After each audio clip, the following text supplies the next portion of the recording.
የጌታችን የኢየሱስ ክርስቶስ ወንጌል ቅዱስ ሉቃስ እንደጻፈው ምዕራፍ 6። በሰንበትም በእርሻ መካከል ያልፍ ነበር። ደቀ መዛሙርቱም እሸት ይቀጥፉ በእጃቸውም እያሹ ይበሉ ነበር። ከፈሪሳውያን ግን አንዳንዶቹ በሰንበት ሊደረግ ያልተፈቀደውን ስለምን ታደርጋላችሁ አሏቸው።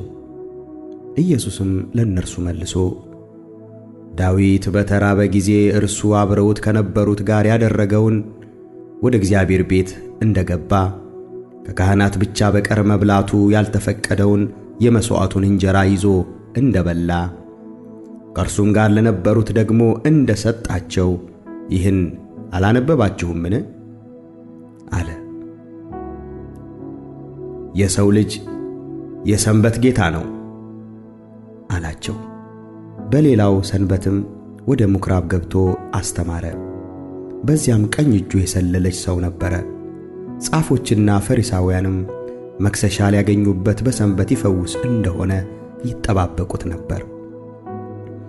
እርሱ ግን ሐሳባቸውን አውቆ እጁ የሰለለችውን ሰው ተነሳና በመካከል ቁም አለው። ተነስቶም ቆመ። ኢየሱስም እጠይቃችኋለሁ፣ በሰንበት በጎ ማድረግ ተፈቅዶአልን? ወይስ ክፉ? ነፍስ ማዳንን ወይስ መግደል? አላቸው። ሁላቸውንም ዙሪያውን አየና ሰውየውን እጅህን ዘርጋ አለው። እርሱም እንዲህ አደረገ። እጁም እንደ ሁለተኛይቱ ዳነች። እነርሱም ቁጣ ሞላባቸው። በኢየሱስም ምን እንዲያደርጉበት እርስ በርሳቸው ተባባሉ። በእነዚያም ወራት ይጸልይ ዘንድ ወደ ተራራ ወጣ። ሌሊቱንም ሁሉ ወደ እግዚአብሔር ሲጸልይ አደረ። በነጋም ጊዜ ደቀ መዛሙርቱን ጠራ፣ ከእነርሱም 12 መረጠ። ደግሞም ሐዋርያት ብሎ ሰየማቸው።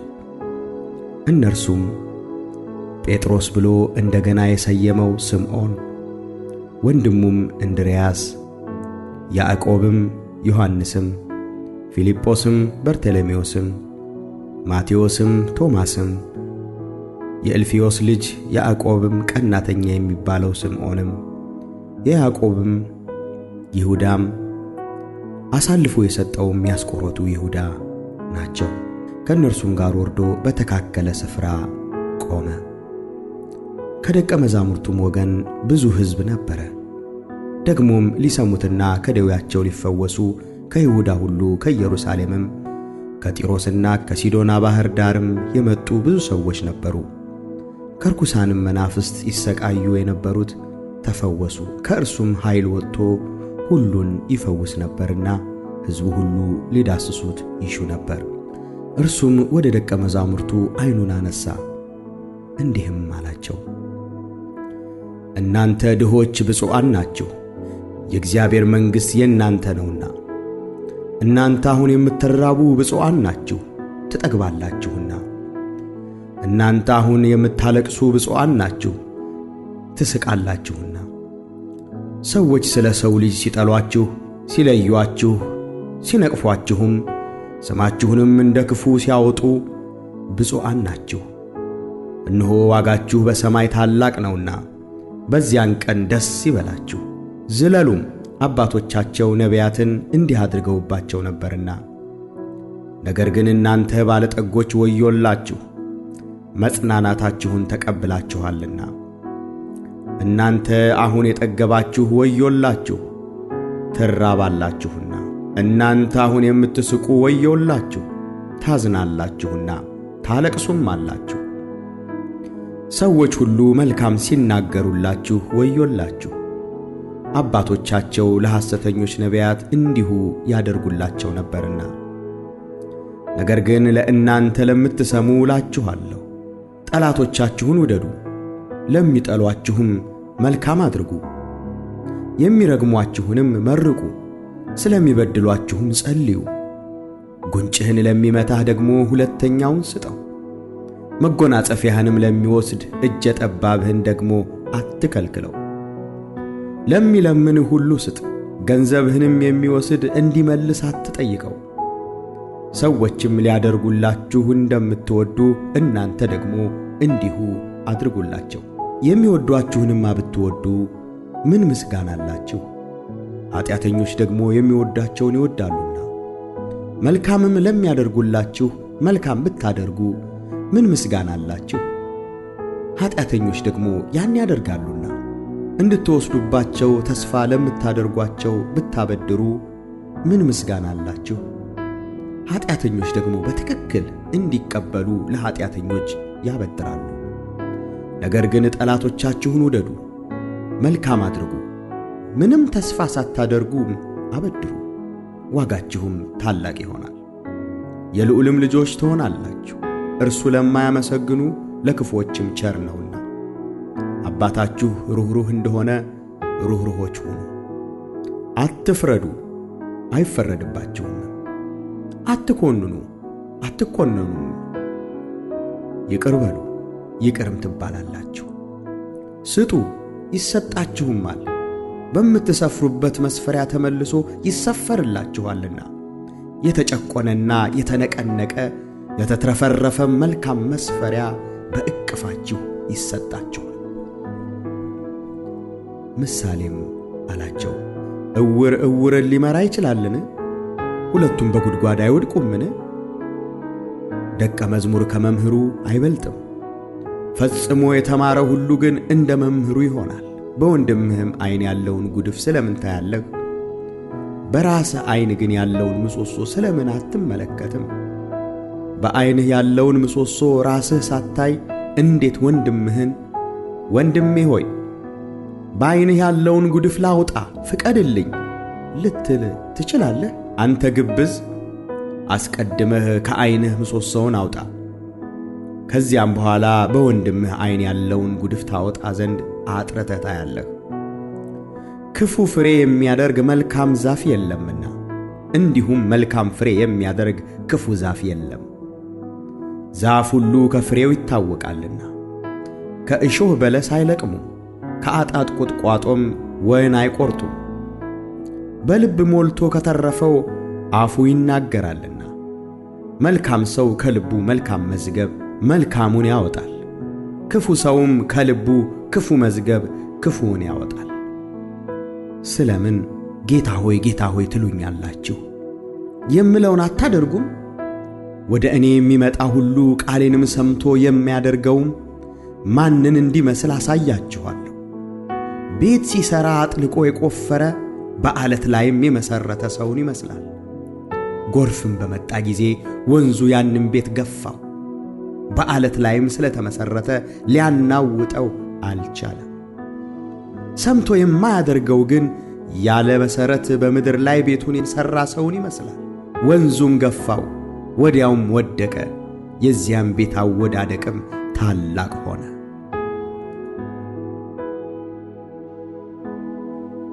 የጌታችን የኢየሱስ ክርስቶስ ወንጌል ቅዱስ ሉቃስ እንደጻፈው። ምዕራፍ 7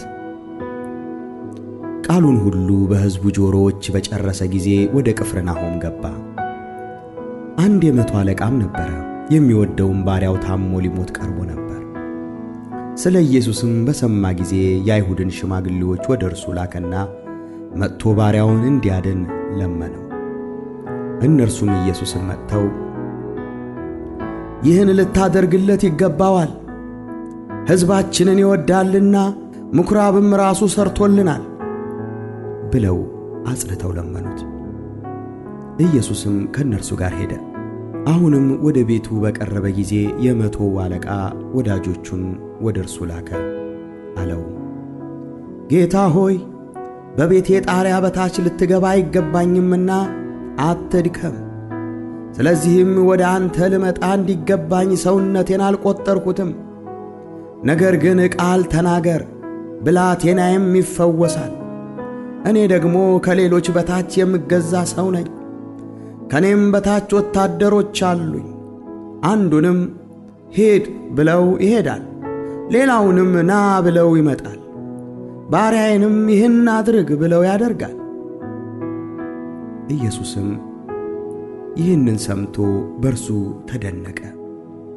ዘወርም ብሎ ለተከተሉት ሕዝብ እላችኋለሁ በእስራኤልስ እንኳ እንዲህ ያለ ትልቅ እምነት አላገኘሁም አላቸው። የተላኩትም ወደ ቤት ተመልሰው ባሪያውን ባለ ጤና ሆኖ አገኙት። በነገውም ናይል ወደምትባል ወደ አንዲት ከተማ ሄደ። ደቀ መዛሙርቱም ብዙ ሕዝብ ከእርሱ ጋር አብረው ሄዱ።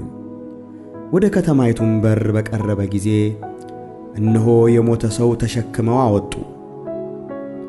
እርሱም ለእናቱ አንድ ልጅ ነበረ፣ እርሷም መበለት ነበረች።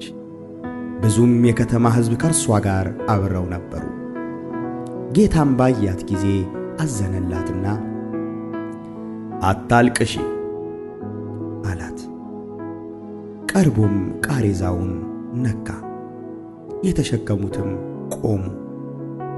አለውም አንተ ጎበዝ እልሃለሁ ተነሣ።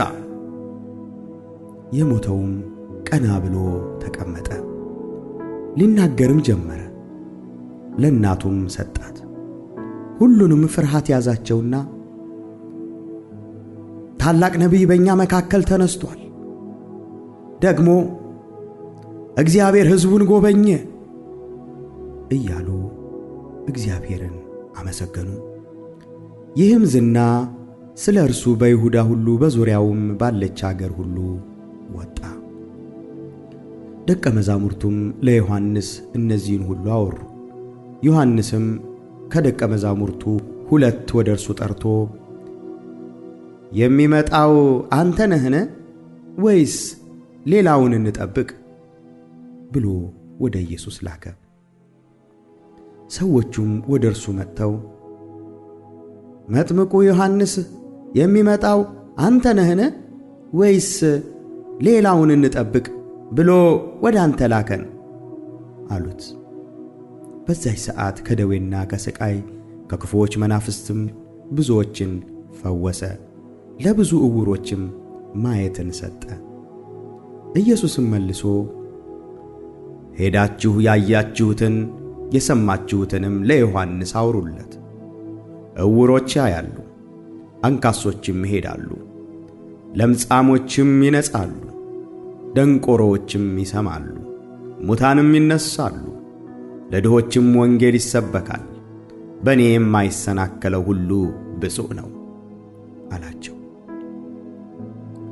የዮሐንስ መልእክተኞችም ከሄዱ በኋላ ለሕዝቡ ስለ ዮሐንስ ይናገር ጀመር፣ እንዲህም አለ። ምን ልታዩ ወደ ምድረ በዳ ወጣችሁ? ነፋስ የሚያወዛውዘውን ሸምበቆን? ወይስ ምን ልታዩ ወጣችሁ? ቀጭን ልብስ የለበሰውን ሰውን? እነሆ ጌጠኛ ልብስ የለበሱና በቅምጥልነት የሚኖሩ በነገሥታት ቤት አሉ። ወይስ ምን ልታዩ ወጣችሁ? ነቢይን? አዎን እላችኋለሁ፣ ከነቢይም የሚበልጠውን። እነሆ መንገድህን በፊቴ የሚጠርግ መልእክተኛዬን በፊትህ እልካለሁ ተብሎ የተጻፈለት ይህ ነው። እላችኋለሁ ከሴቶች ከተወለዱት መካከል ከመጥምቁ ዮሐንስ የሚበልጥ ማንም የለም። በእግዚአብሔር መንግሥት ግን ከሁሉ የሚያንሰው ይበልጠዋል። የሰሙትም ሕዝብ ሁሉ ቀራጮች እንኳ ሳይቀሩ በዮሐንስ ጥምቀት ተጠምቀው እግዚአብሔርን አጸደቁ። ፈሪሳውያንና ሕግ አዋቂዎች ግን በእርሱ ስላልተጠመቁ የእግዚአብሔርን ምክር ከራሳቸው ጣሉ። እንግዲህ የዚችን ትውልድ ሰዎች በምን መስላቸዋለሁ? ማንንስ ይመስላሉ? በገበያ የሚቀመጡትን ልጆች ይመስላሉ። እርስ በርሳቸውም እየተጠራሩ እምቢልታ ነፋንላችሁ፣ አልዘፈናችሁም፣ ሙሾ አወጣንላችሁ፣ አላለቀሳችሁም ይላሉ።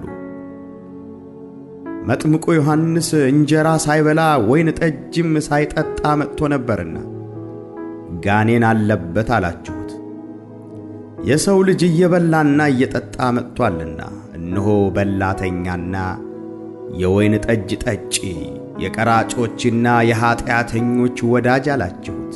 ጥበብም ለልጆቿ ሁሉ ጸደቀች። ከፈሪሳውያንም አንድ ከእርሱ ጋር ይበላ ዘንድ ለመነው።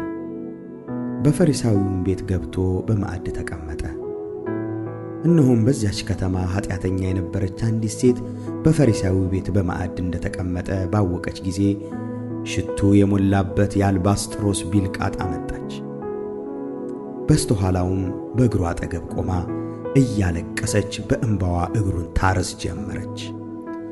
በራስ ጠጉሯም ታብሰው እግሩንም ትስመው ሽቱም ትቀባው ነበረች። የጠራው ፈሪሳዊም አይቶ ይህስ ነቢይ ቢሆን ይህች የምትዳስሰው ሴት ማን እንደሆነች እንዴትስ እንደነበረች ባወቀ ነበር፣ ኃጢአተኛ ናትና ብሎ በልቡ አሰበ። ኢየሱስም መልሶ ስምዖን ሆይ የምነግርህ ነገር አለኝ አለው። እርሱም መምህር ሆይ ተናገር አለ። ለአንድ አበዳሪ 2 ተበዳሪዎች ነበሩት። በአንዱ 500 ዲናር ነበረበት፣ በሁለተኛውም 50። የሚከፍሉትም ቢያጡ ለሁለቱም ተወላቸው። እንግዲህ ከነርሱ አብልጦ የሚወደው ማንኛው ነው? ስምዖንም መልሶ ብዙ የተወለቱ ይመስለኛል አለ። እርሱም በእውነት ፈረድህ አለው። ወደ ሴቲቱም ዘወር ብሎ ስምዖንን እንዲህ አለው፣ ይህችን ሴት ታያለህን? እኔ ወደ ቤትህ ገባሁ፣ ውሃስ እንኳ ለእግሬ አላቀረብክልኝም። እርሷ ግን በእንባዋ እግሬን አራሰች፣ በጠጉሯም አበሰች። አንተ አልሳምከኝም። እርሷ ግን ከገባሁ ጀምራ እግሬን ከመሳም አላቋረጠችም። አንተ ራሴን ዘይት አልቀባኸኝም፣ እርሷ ግን እግሬን ሽቱ ቀባች። ስለዚህ እልሃለሁ እጅግ ወዳለችና ብዙ ያለው ኃጢአቷ ተሰርዮላታል። ጥቂት ግን የሚሰረይለት ጥቂት ይወዳል። እርሷንም ኃጢአትሽ ተሰርዮልሻል አላት። ከእርሱም ጋር በማዕድ ተቀምጠው የነበሩት በልባቸው ኃጢአትን እንኳ የሚያስተሰርይ ይህ ማን ነው ይሉ ጀመር። ሴቲቱንም እምነትሽ አድኖሻል፣ በሰላም ሂጂ